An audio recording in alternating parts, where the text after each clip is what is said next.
नमस्कार दोस्तों, जय हिंद। मैं सोनू अहलावत स्वागत करता हूं आपका राइजिंग भारत के एक और नए वीडियो में। ईरान वर्सेस इजराइल अमेरिका की जंग को आज 18वां दिन है। स्टेट ऑफ हॉर्मुज पूरी तरीके से बंद पड़ा हुआ है। ईरान ने स्टेट ऑफ हॉर्मुज को पूरी तरीके से लॉक करके रखा है। मजाल किसी भी देश का जहाज वहां से गुजर जाए, एक दो बार अमेरिका या फिर दूसरे देश के जहाज ने वहां से गुजरने की कोशिश करी, लेकिन ईरान ने उसको मिसाइल से उड़ा दिया। तो जितने भी देशों के जहाज वहां से गुजरने वाले थे, सभी ने उनको पीछे ही रोक लिया।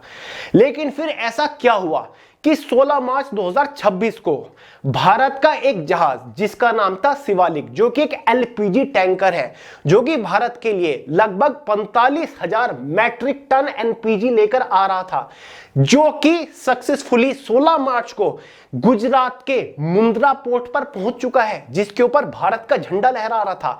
और आज 17 मार्च को गुजरात के वडीनार पोर्ट पर भारत का एक और एलपीजी टैंकर जिसका नाम था नंदा देवी, वो भी सक्सेसफुली पहुंच चुका है। और इतना ही नहीं, भारत का एक और बहुत बड़ा टैंकर, एक और जहाज जिसका नाम है जग लाड़की, ये भी चल चुका है, स्ट्रेट ऑफ हॉर्मुज से निकल चुका है। संयुक्त अरब अमीरात के फुजेराह पोर्ट से लगभग 80,800 टन कच्चा तेल लेकर सुरक्षित भारत के लिए रवाना हो चुका है।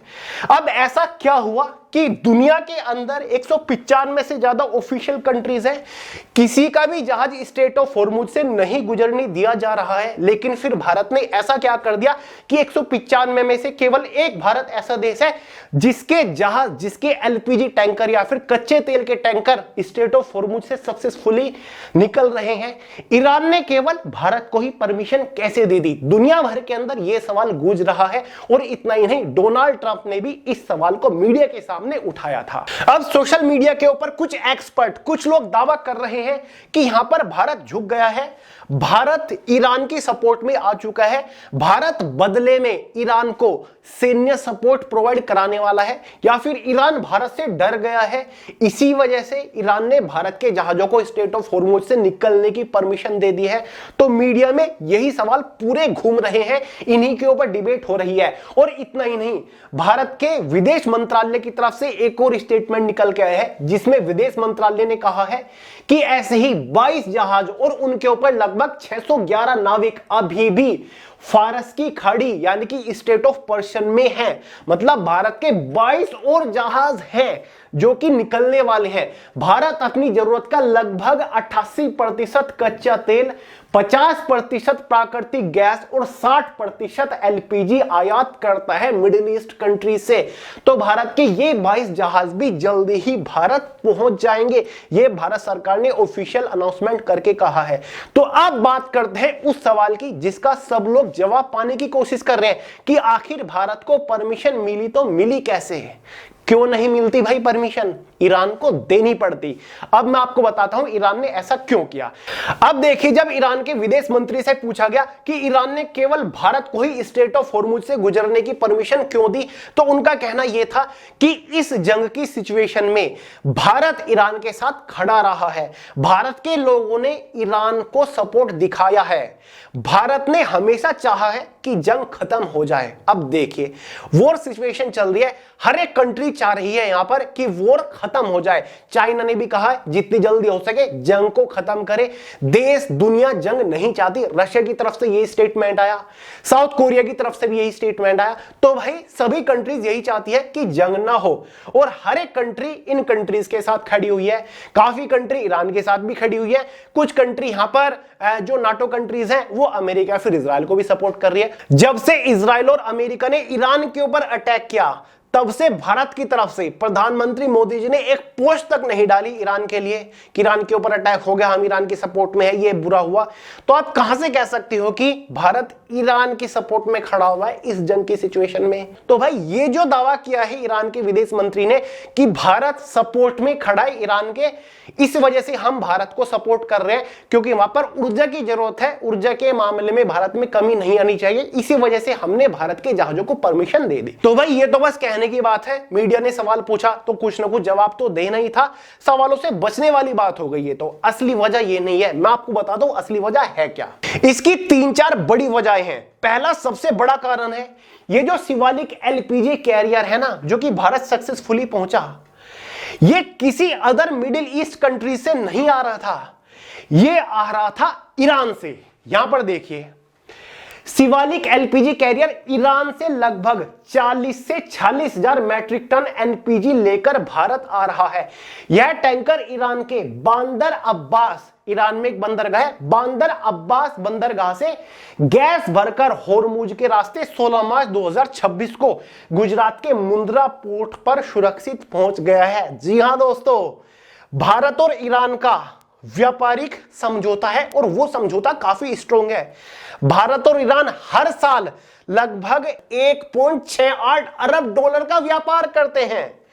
भले ही इन दोनों देशों के बीच में सैन्य समझौता अच्छा ना हो, लेकिन व्यापार समझौता इन दोनों देश के बीच में काफी स्ट्रॉन्ग है। और ईरान के साथ जंग चल रही है। ईरान ने पहले भी घोषणा करी थी कि भले ही जंग कोई भी रूप ले ले, लेकिन हम इस जंग में डटे रहेंगे, चाहे अमेरिका इजराइल ईरान के इंफ्रास्ट्रक्चर को कितना भी नुकसान पहुंचा ले, हमारा व्यापार चलता रहेगा। और इस सिचुएशन में ईरान को सबसे ज्यादा किस चीज की जरूरत है? फंड्स की, पैसे की, क्योंकि ये जंग पैसे की हो चुकी है। और अगर ईरान व्यापार बंद कर देता है भारत के साथ, तो फंड्स कहां से आएंगे, पैसा कहां से आएंगे? यही एक बड़ा कारण है कि शिवालिक और नंदा देवी जो एलपीजी कैरियर है उसको परमिशन दे दी, क्योंकि ये व्यापार कर रहा था, ये एलपीजी गैस भरकर ला रहा था ईरान से ही। अगर किसी अदर मिडिल ईस्ट कंट्री से ये आ रहा होता जहाज, तो हो सकता था ईरान इसको इतनी आसानी से यहां पर परमिशन ना देता, क्योंकि उससे ईरान को कोई लाभ नहीं हो रहा था। अब ये जहाज सक्सेसफुली भारत पहुंचेगा, इससे लाभ किसको हो रहा है? ईरान को हो रहा है। तो ये एक बड़ा कारण था। ठीक है, अब देखिए दूसरा जो बड़ा रीजन है वो पता है क्या? वो है व्यापार इन दोनों देशों के बीच में। अब देखिए, ईरान भारत को मुख्य रूप से क्या क्या एक्सपोर्ट करता है वो समझिए। ईरान भारत को मुख्य रूप से कच्चा तेल करता है। ठीक है, काफी बड़ी मात्रा में कच्चा तेल ईरान से भारत आता है, जिसमें पेट्रोलियम, साथ ही पेट्रोकेमिकल उत्पादन, रसायन यानी कि इनऑर्गेनिक केमिकल्स और उर्वरक निर्यात करता है। इसके अलावा भारत को ईरान से सूखे मेवे, ये सबसे ज्यादा मात्रा में मिलते हैं। और फिलहाल भारत में चल रहे हैं रमजान, यानी कि ईद नजदीक है, तो ईरान से सबसे ज्यादा मात्रा में सूखे मेवे यानी कि बादाम, पिस्ता, खजूर, केसर, ताजे फल, सेब, साथ ही कीवी, नमक और खनिज सल्फर का भी महत्वपूर्ण आयात होता है। तो काफी सारी महत्वपूर्ण चीजें जो है, प्रोडक्ट है, वो निर्यात करता है ईरान भारत को, यानी कि भारत अच्छा खासा व्यापार देता है हर साल ईरान को। तो अगर ईरान यहां पर भारत को परमिशन ना देता, तो क्या ईरान को खुद के पेट पे लात मारनी थी? ईरान को ये जो सालाना इतना बड़ा व्यापार भारत दे रहा है उसको खत्म करना था। अगर भारत को परमिशन ना मिलती तो हो सकता था कि भारत भी ईरान के साथ व्यापार बंद कर दे। तो इस डर की वजह से, इस व्यापार डील की वजह से ईरान ने भारत को परमिशन दी है, क्योंकि ईरान के साथ जो सबसे बड़ी मात्रा में व्यापार करता है ना, उसमें आता है चाइना, जो कि लगभग 13 अरब डॉलर का व्यापार हर साल करता है। दूसरे नंबर पर पता है कौन आता है? टर्की आता है। तीसरे नंबर पर जो आता है वो यूएई आता है। चौथे नंबर पर जो आता है वो भारत ही है। चौथे नंबर पर जो सबसे ज्यादा व्यापार देता है ईरान को, वो भारत है, कोई और कंट्री नहीं है, वो भारत है। यही बड़ा रीजन था ईरान का भारत को परमिशन देना। भारत और ईरान के बीच द्विपक्षीय व्यापार 2024-25 में लगभग 1.68 अरब डॉलर यानी कि लगभग 14,000 करोड़ रुपए से अधिक रहा है। इसमें से भारत ने ईरान को करीब 1.24 अरब डॉलर का निर्यात किया है, जबकि आयात लगभग 440 बिलियन का रहा है। तो क्या ईरान को भारत को परमिशन ना देकर 440 मिलियन का ये जो आयात हो रहा है डॉलर का, ये बंद थोड़ी ना करना था। मुख्य रूप से भारत चावल, चाय, दवाई निर्यात करता है। ठीक है, सबसे ज्यादा जो ईरान भारत से आयात करता है ना, वो दवाइयों का करता है। सस्ती दवाइयां जो आज ईरान के अंदर मिल रही है वो भारत की वजह से मिल रही है, और बदले में कच्चा तेल व सूखे मेवे आयात करता है। यह हो गया दूसरा बड़ा कारण। तीसरा जो सबसे बड़ा कारण है, भारत और ईरान के बीच में कुछ समझौते ऑलरेडी हो रखे हैं। इन दोनों देशों के बीच में एक फ्रेंडशिप ट्रीटी भी हुई थी, जिसके चलते यहां पर ईरान ने भारत को परमिशन दी। ये देखिए 1955 में राजनीतिक शुरुआत, स्वतंत्रता के बाद भारत ने 15 मार्च 1950 को ईरान के साथ फ्रेंडशिप ट्रीटी पर हस्ताक्षर करके अपने औपचारिक राजनीतिक संबंधों की शुरुआत करी। एक टाइम ऐसा भी था जब ये दोनों देश अफगानिस्तान के अंदर जो तालिबान संगठन था उसके खिलाफ खड़े रहे थे, दोनों देश मिलकर। तो आज तक दोनों देशों ने कई सारी जगहों पर इस फ्रेंडशिप ट्रीटी के तहत एक साथ यानी कि खुद को साथ दिखाया है। तो इस फ्रेंडशिप ट्रीटी के चलते ईरान यहां पर मजबूर था। दूसरी चीज, चाबहार बंदरगाह परियोजना 2003 में, ठीक है, 2003 में ईरान के साथ चाबहार बंदरगाह यानी कि जो शहीद बेहेशिटी के विकास का समझौता किया गया था, जिसमें 2016 में त्रिपक्षीय भारत ईरान अफगानिस्तान समझौते के मध्य से मजबूत किया गया। यह रणनीतिक परियोजना अफगानिस्तान और मध्य एशिया तक भारत की पहुंच सुनिश्चित करता है। तो यहां पर एक बंदरगाह पड़ता है ईरान के अंदर, चाबहार बंदरगाह, जो कि जिसमें इन्वेस्टमेंट किसने करी है? भारत ने, जिससे काफी लार्ज स्केल पर ईरान आज व्यापार कर रहा है। तो भाई ये जो बंदरगाह है ये ईरान के अंदर भारत ने बनवाया है। यह भारत को पाकिस्तान को दरकिनार करते हुए सीधे समुद्र के रास्ते अफगानिस्तान और मध्य एशिया तक पहुंच प्रदान करता है, यही बंदरगाह। ऊर्जा और व्यापार समझौता भी हुआ है, दीर्घकालिक सहयोग एक दूसरे देश दोनों को देते हैं। ईरान ऐतिहासिक रूप से भारत को पेट्रोलियम का प्रमुख आपूर्तिकर्ता रहा है। भारत ने ईरान के तेल और गैस उद्योग में बड़ा निवेश किया है। देख लो, ये बहुत बड़ा पॉइंट है, यानी कि भारत ने बहुत बड़ी इन्वेस्टमेंट कर रखी है ऑलरेडी पेट्रोलियम यानी कि तेल के मामले में, गैस के मामले में ईरान के अंदर। रणनीतिक और रक्षा सहयोग 2002 में भारत और ईरान ने दिसंबर 2002 में एक रक्षा सहयोग समझौते पर भी हस्ताक्षर किए थे।